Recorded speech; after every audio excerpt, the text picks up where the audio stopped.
अस्सलाम वालेकुम friends, welcome back to my channel. आज मैं आपके लिए लाई हूँ formation of cation and anion. हम देखेंगे कि किसी एलिमेंट के अंदर से आयन कैसे बनता है और वो आयन किस तरीके से किस तरह का होता है। ठीक है,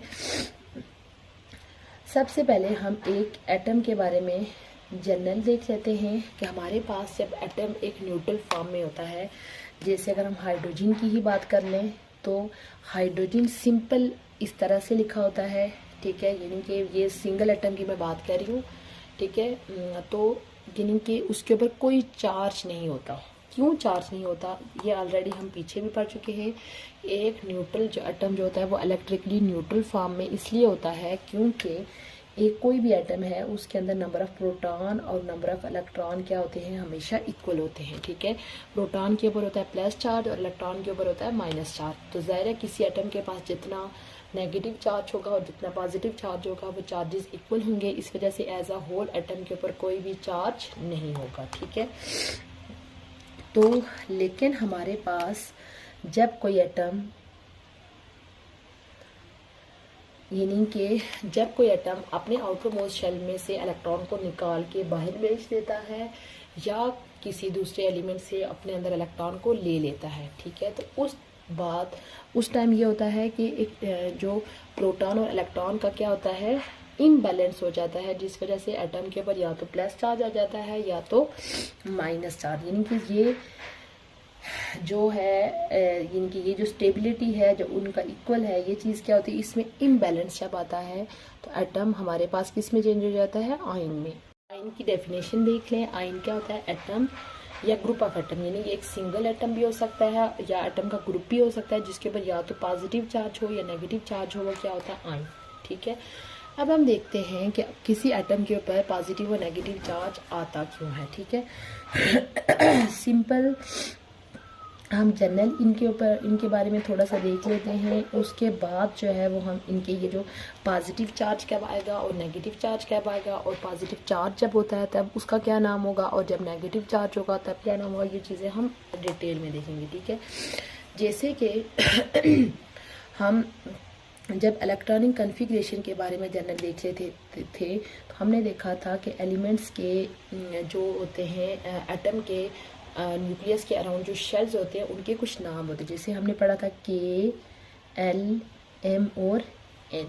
ठीक है, उसके बाद हमने एक ये चीज़ भी देखी थी कि जो के शेल होता है इसके अंदर मैक्सिमम 2 इलेक्ट्रॉन आ सकते हैं, एल के अंदर 8, इसके अंदर 18 और इसके अंदर 32।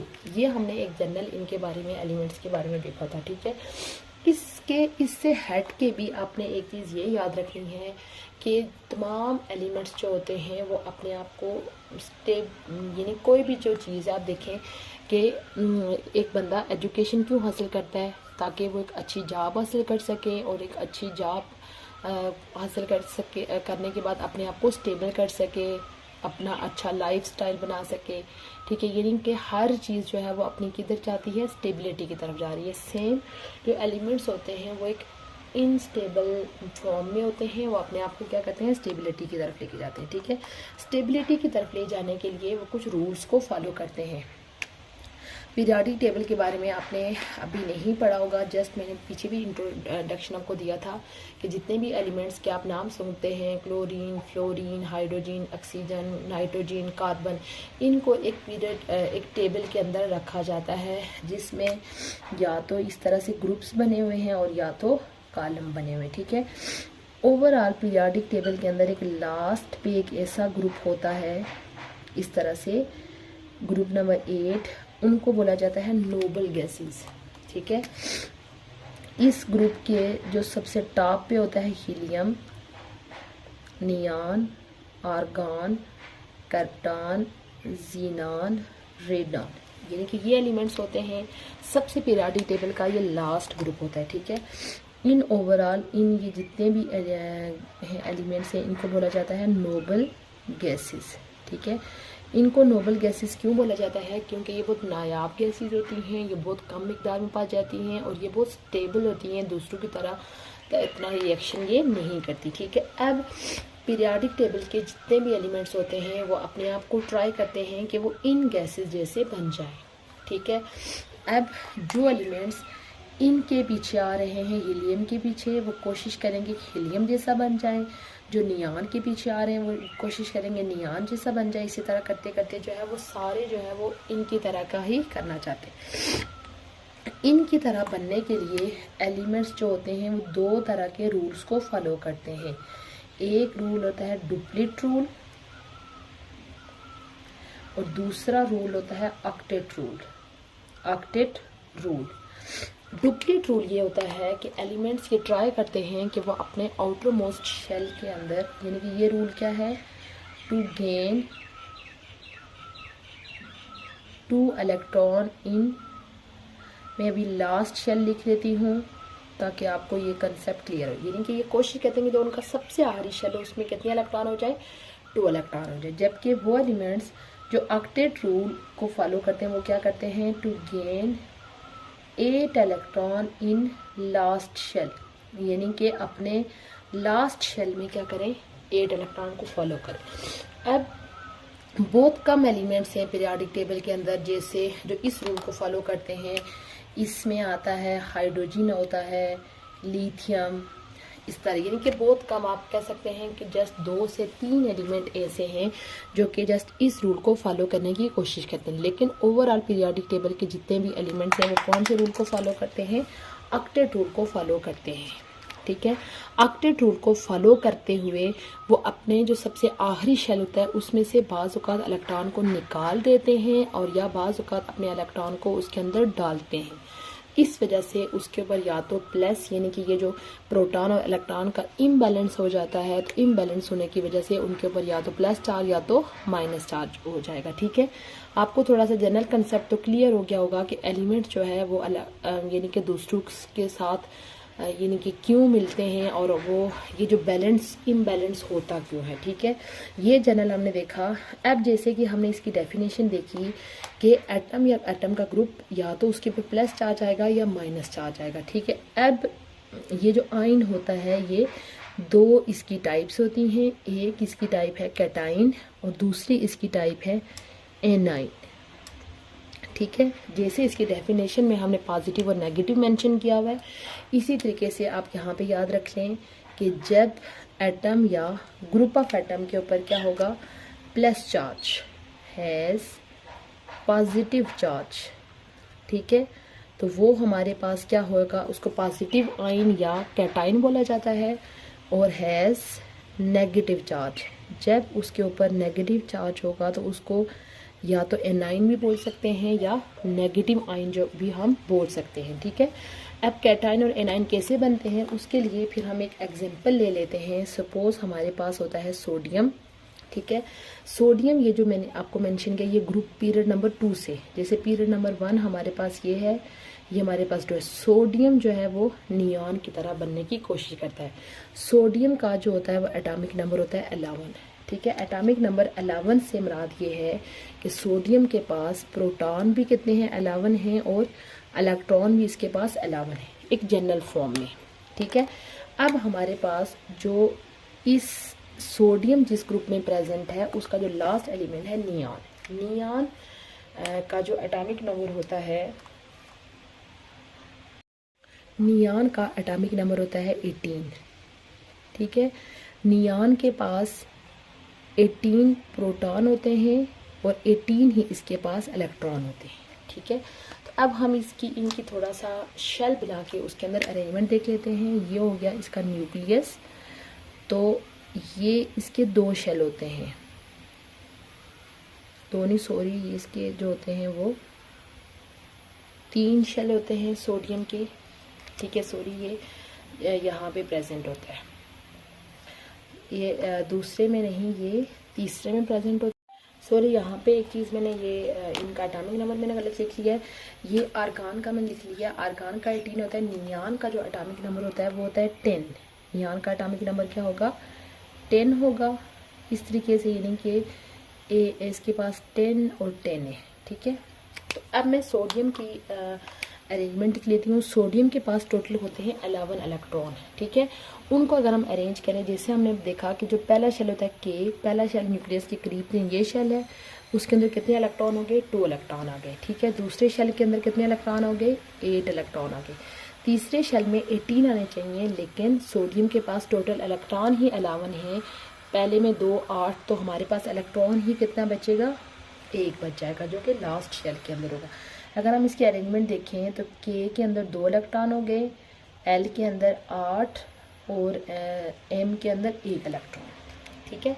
इसी तरह अगर हम नियान का बनाएंगे, उसका न्यूक्लियस है, नियान जो होता है वो ग्रुप नंबर 2 पीरियड नंबर 2 से बिलोंग करता है, ठीक है। उसके शेल जो है वो 2 ही होते हैं।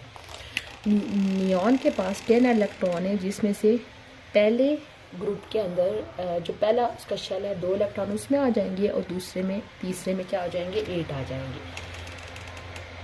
अब देखें कि नियान स्टेबल आपको नज़र आ रहा होगा। जैसे हमने कहा कि अगर आउटर मोस्ट शेल में 8 इलेक्ट्रॉन है तो वो एलिमेंट क्या है, स्टेबल है। तो नियान के पास 8 इलेक्ट्रॉन है। अब ये जो सोडियम है ये नियान की तरह बनने की ट्राई करता है कि मैं नियान की तरह हो जाऊँ, ठीक है। अब नियान की तरह बनने के लिए उसके पास 2 पॉसिबिलिटीज़ होती हैं, ठीक है। अब देखें उसके आखिरी शेल ये वाला है, उसमें 1 इलेक्ट्रॉन। एक पॉसिबिलिटी ये है कि वो किसी दूसरे एलिमेंट से 7 इलेक्ट्रॉन को ले ले, और दूसरी पॉसिबिलिटी ये है कि जो उसके पास 1 इलेक्ट्रॉन है वो उसको ही क्या करे, निकाल ले, ठीक है। अब क्योंकि देखें 7 इलेक्ट्रॉन लेगा तो उसका ये शेल 8 हो जाएगा, तो ये स्टेबल हो जाएगा, ठीक है। तो या अगर ये दे दे तो ये शेल ही मुकम्मल ख़त्म हो जाएगा, तो अब वो नियान की तरह बन जाएगा। अब देखिए 7 इलेक्ट्रॉन लेना बहुत मुश्किल है, इस वजह से सोडियम क्या करता है कि ये अपना इलेक्ट्रॉन एक जो होता है वो किसी को दे देता है। यानी अब देखिए ये सोडियम इस तरीके से था, जब उसने 1 इलेक्ट्रॉन दे दिया तो उसके ऊपर +1 चार्ज आ जाता है, यानी उसने अपना इलेक्ट्रॉन निकाल लिया। निकालने के बाद ये जो उसका आखिरी शेल है ये मुकम्मल क्या हो जाएगा, ख़त्म हो जाएगा। तो अब आप देखें बिल्कुल, यानी कि ये और ये एक दूसरे के बिल्कुल सेम हो गए हैं, इस तरह से स्टेबल हो जाता है। अब आप देखें ये +1 चार्ज क्यों आया, तो जैसे मैंने आपको बताया कि पहले उसके पास 11 प्रोटॉन थे, 11 इलेक्ट्रॉन थे, ठीक है। यहाँ पे यानी उसके पास 11 जो है वो प्रोटॉन है और 11 ही उसके पास इलेक्ट्रॉन है, यानी कि +11 चार्ज इज इक्वल टू -11, दोनों चार्जेस इक्वल है। लेकिन इस केस में आप देखें 1 इलेक्ट्रॉन उसने निकाल दिया है, प्रोटॉन तो उसके पास 11 ही है, लेकिन इलेक्ट्रॉन उसके पास अब कितने हो गए, 10 हो गए, क्योंकि 1 इलेक्ट्रॉन उसने क्या कर दिया है, निकाल लिया है। तो अब आप देखें -1 -10, 11 -10, मैथ का रूल यूज़ करें तो +1 चार्ज आ जाएगा। इसी तरह कोई एलिमेंट जो है वो जितने इलेक्ट्रॉन निकालता जाएगा उतना उसके ऊपर प्लस चार्ज क्या होगा, बढ़ता जाएगा, क्योंकि प्रोटॉन तो नहीं रिलीज़ हो रहे, प्रोटॉन की जो तादाद है इंटरनल वो सेम है, ठीक है। इसी तरह अगर हम मैग्नीशियम की बात करें तो मैग्नीशियम अपने आप को स्टेबल करने के लिए वो 2 इलेक्ट्रॉन निकालते हैं। तो मैग्नीशियम के ऊपर कितना चार्ज आ जाएगा, +2 चार्ज क्यों हो जाता है, क्योंकि उसके पास 2 प्रोटॉन जो है वो ज़्यादा हो जाते हैं इलेक्ट्रॉन की निस्बत, ठीक है। इसी तरह कोई भी एलिमेंट है वो अपने आउटर मोस्ट शेल से जितने इलेक्ट्रॉन निकालेगा, ठीक है, तो निकालने से उसके ऊपर क्या चार्ज आ जाएगा, प्लस चार्ज क्यों आएगा, जैसे अभी मैंने आप उसको एक्सप्लेन कर लिया है कि क्यों, कि उसके पास पीछे नंबर ऑफ प्रोटॉन जो है वो तो उनकी तादाद वही रह जाएगी, लेकिन इलेक्ट्रॉन कम होने की वजह से as a whole overall atom के ऊपर क्या चार्ज आ जाएगा, पॉजिटिव चार्ज आ जाएगा, और पॉजिटिव चार्ज वाले को क्या बोलते हैं, कैटाइन। उसी तरह मैं नेगेटिव आयन की भी एक्सप्लेनेशन करती हूँ। उसके लिए भी हम एक एलिमेंट की एग्जांपल ले लेते हैं। सपोज़ हमारे पास एक एलिमेंट है क्लोरीन, जो कि यहाँ पे जो है वो इधर आर्गन के बिल्कुल पीछे होता है क्लोरीन, ठीक है। क्लोरीन जो है वो आर्गन के जस्ट पीछे होता है, एटॉमिक नंबर इसका 17 होता है, ठीक है। एटॉमिक नंबर इसका 17 है। 17 होने से मुराद ये है इसके पास इलेक्ट्रॉन भी 17 है और इसके पास प्रोटॉन भी क्या है, 17 है, ठीक है। तो अब जो क्लोरीन होता है वो ट्राई करता है कि वो आर्गन जैसा बन जाए, ठीक है। आर्गन इसी के आगे नेक्स्ट यानी ये वाला एलिमेंट है, इसका जो एटॉमिक नंबर होता है वो होता है 18, ठीक है, 18 होता है।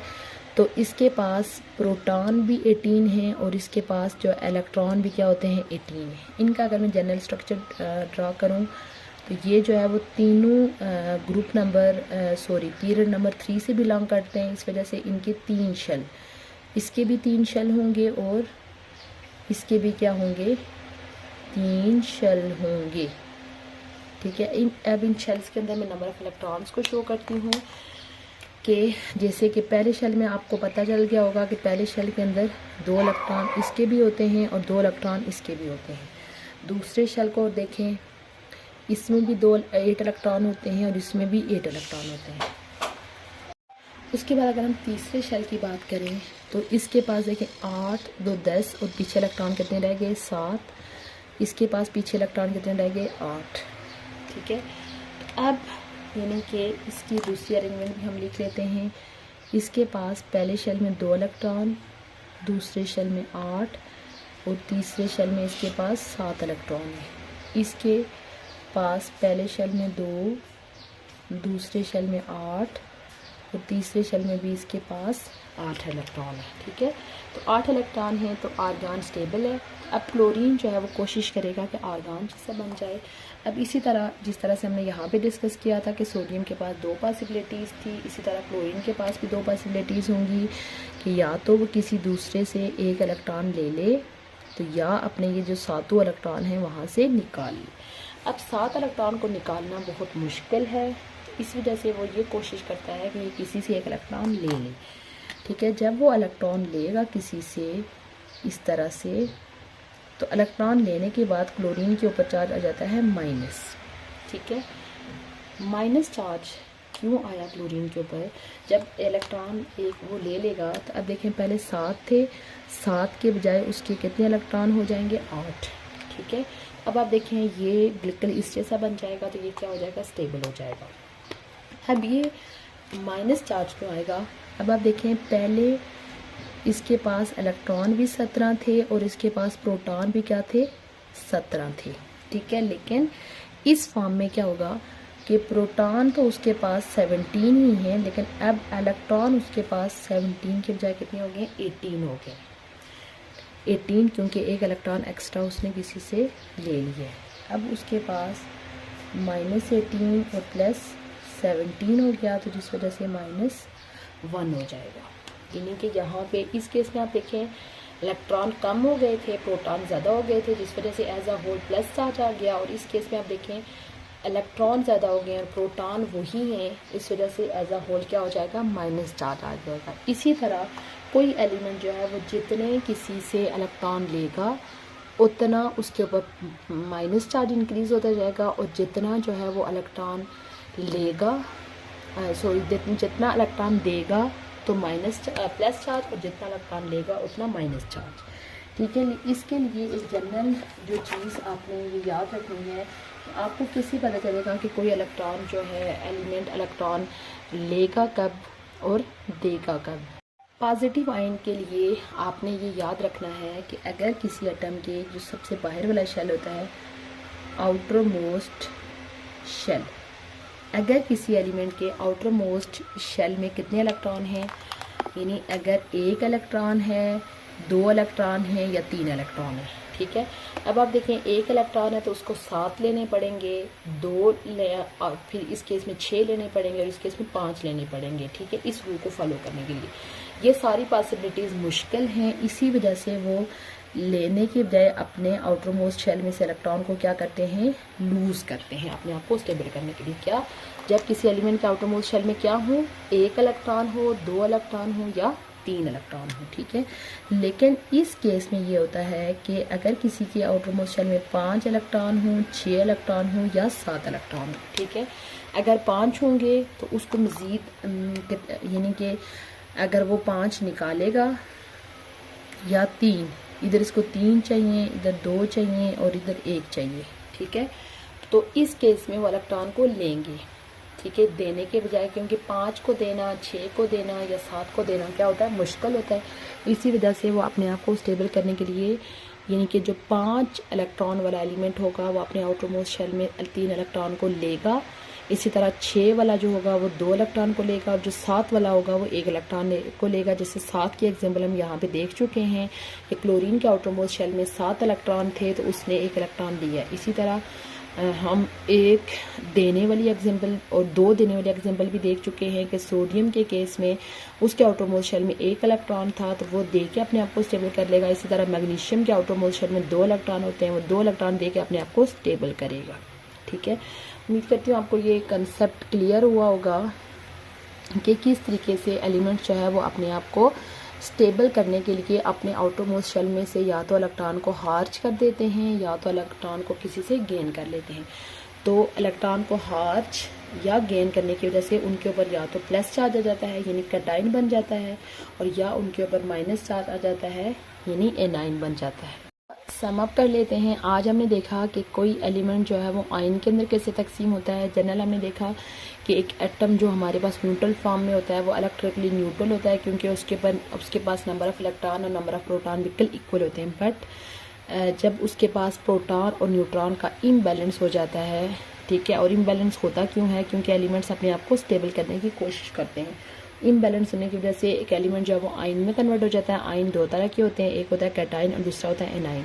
कैटाइन कब बनता है? जब उसके पास नंबर ऑफ इलेक्ट्रॉन्स यानी कि जब कोई एलिमेंट अपने आउटरमोस्ट शेल में से इलेक्ट्रॉन को निकालता है। इलेक्ट्रॉन को निकालने की वजह से उसके पास इलेक्ट्रॉन कम हो जाते हैं और प्रोटॉन जो है वो प्रोटॉन की तादाद वही रहती है, जिस वजह से एज अ होल एटम के ऊपर नेगेटिव पॉजिटिव चार्ज आता है और कैटाइन बन जाता है। इसी तरह नेगेटिव चार्ज क्या बनता है? जब कोई एलिमेंट अपने आउटरमोस्ट शेल में इलेक्ट्रॉन को गेन करता है। गेन करने की वजह से उसके पास नंबर ऑफ इलेक्ट्रॉन ज़्यादा हो जाते हैं और प्रोटॉन की तादाद वही रहती है। तो इलेक्ट्रॉन को ज़्यादा होने की वजह से एज अ होल उसके ऊपर नेगेटिव चार्ज आ जाता है। उसके अलावा हमने एक और चीज़ देखी कि कोई एलिमेंट कैटाइन तब बनाएगा जब उसके अपने आउटरमोस्ट शेल में एक इलेक्ट्रॉन होगा या 2 इलेक्ट्रॉन होंगे या 3 इलेक्ट्रॉन होंगे। और कोई एलिमेंट एनाइन तब बनाएगा जब उसके आउटरमोस्ट शेल में 5 इलेक्ट्रॉन होंगे या 6 इलेक्ट्रॉन होंगे या 7 इलेक्ट्रॉन होंगे। उसके अलावा हमने एक ये चीज़ भी देखी कि एलिमेंट्स अपने आप को स्टेबल करने के लिए 2 तरह के रूल्स को फॉलो करते हैं। या तो अपने आउटरमोस्ट शेल में 2 इलेक्ट्रॉन कंप्लीट करने की कोशिश करते हैं और या अपने आउटरमोस्ट शेल में 8 इलेक्ट्रॉन कंप्लीट करने की कोशिश करते हैं। 2 इलेक्ट्रॉन को फॉलो करने वाले एलिमेंट्स बहुत कम हैं, जबकि 8 इलेक्ट्रॉन को फॉलो करने वाले एलिमेंट जो है वो बहुत ज़्यादा होते हैं। उम्मीद करती हूँ आपको आज का लेक्चर अच्छा लगा होगा। इंशाल्लाह बहुत जल्द मैं न्यू टॉपिक के साथ हाजिर होंगी। तब तक के लिए अल्लाह हाफ़िज़।